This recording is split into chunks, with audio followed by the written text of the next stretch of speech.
Je m'étais promis, avant mes 40 ans, de vivre en ermite au fond des bois. Je me suis installée pendant 6 mois dans une cabane sibérienne sur les rives du lac Baïkal, à la pointe du cap des Cèdres du Nord. Un village à 120 km, pas de voisins, pas de route d'accès, parfois une visite.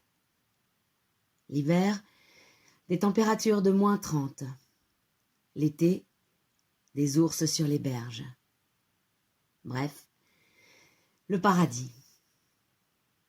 J'y ai emporté des livres, des cigares et de la vodka. Le reste, l'espace, le silence et la solitude étaient déjà là. Dans ce désert, je me suis inventé une vie sobre et belle. J'ai vécu une existence resserrée autour de gestes simples. J'ai regardé les jours passer face au lac et à la forêt. J'ai coupé du bois, pêché mon dîner, beaucoup lu, marché dans les montagnes et bu de la vodka à la fenêtre. La cabane était un poste d'observation idéal pour capter les tressaillements de la nature.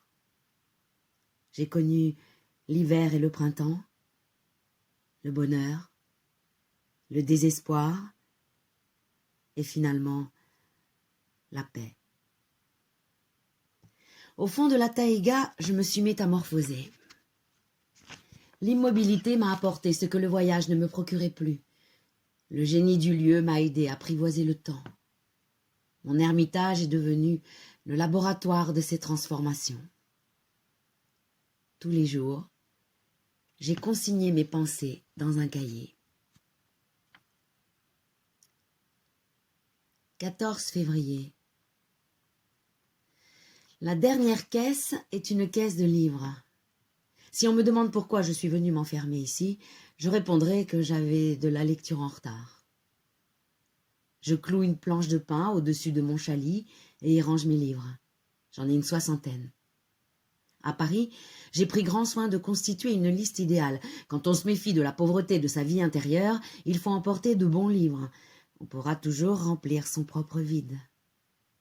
L'erreur serait de choisir exclusivement de la lecture difficile en imaginant que la vie dans les bois vous maintient à un très haut degré de température spirituelle. Le temps est long, quand on n'a que Hegel pour les après-midi de neige. Je savais déjà qu'il ne faut jamais voyager avec des livres évoquant sa destination.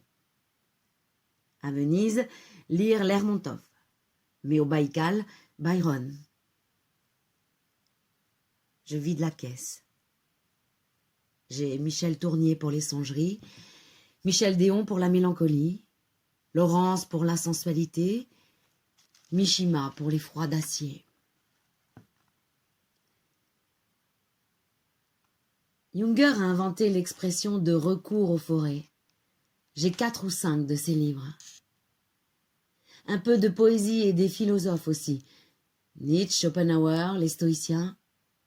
Ça, des Casanova pour me fouetter le sang, des polars de la série noire, et il faut parfois souffler.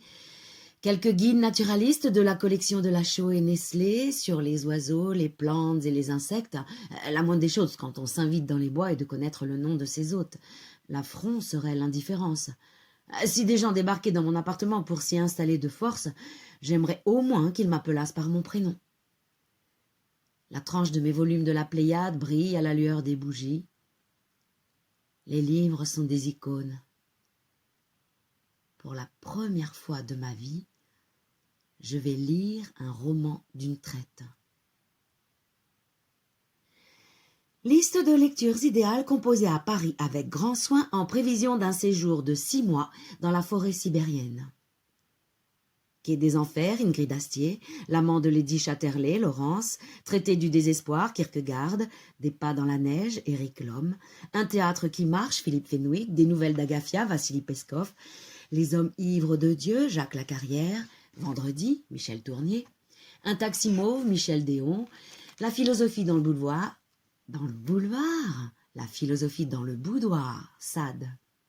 Gilles, Drieux-La Rochelle, Robinson Crusoe, Daniel Defoe, De sang-froid, Truman Capote, Un an de cabane, Olaf Kando, Noce, Camus, La chute, Camus, Robinson des mers du Sud, Tom Neal, Rêverie du promeneur solitaire, Rousseau, Histoire de ma vie, Casanova, Le chant du monde, Giono, Fouquet, Paul Morand, Carnet, Monterland, 70 s'efface, tome 1, Junger, Traité du rebelle, Junger, Le nœud gordien, Junger, Approche, drogue et ivresse, Junger, Jeux africains, Junger, Les fleurs du mal, Baudelaire, Lune sanglante, James Ellroy, Les stoïciens, Pléiade, De la nature, Lucrèce, Le monde, Schopenhauer, Typhon, Conrad, Aude, Seyalen, Vie de Rancé, Chateaubriand, Tao Te Ching, Lao Tse, Éligie de Marienbad, Goethe, Nouvelle complète, Hemingway, Ecce Homo, Nietzsche, Ainsi parlait Zarathustra, Nietzsche, Le crépuscule des idoles, Nietzsche, 25 ans de solitude, John Hens, Traité de la cabane solitaire, Antoine Marcel,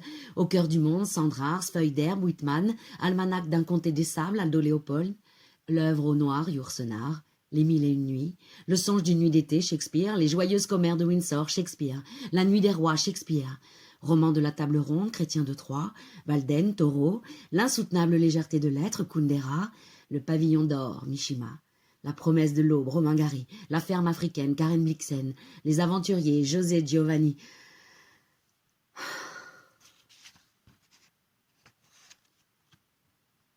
Le camion n'est plus qu'un point. Je suis seule. Les montagnes m'apparaissent plus sévères. Le paysage se révèle, intense. Le pays me saute aux yeux, au visage. C'est fou ce que l'homme accapare l'attention de l'homme. La présence des autres affadit le monde. La solitude est cette conquête qui vous rend jouissance des choses. Il fait moins 33. Le camion s'est fondu à la brume. Le silence descend du ciel sous la forme de petits copeaux blancs. Être seul, c'est entendre le silence. Une rafale, le grésil brûle la vue, je pousse un hurlement. J'écarte les bras, tends mon visage au vide glacé et rentre au chaud. J'ai atteint le débarcadère de ma vie. Je vais enfin savoir si j'ai une vie intérieure.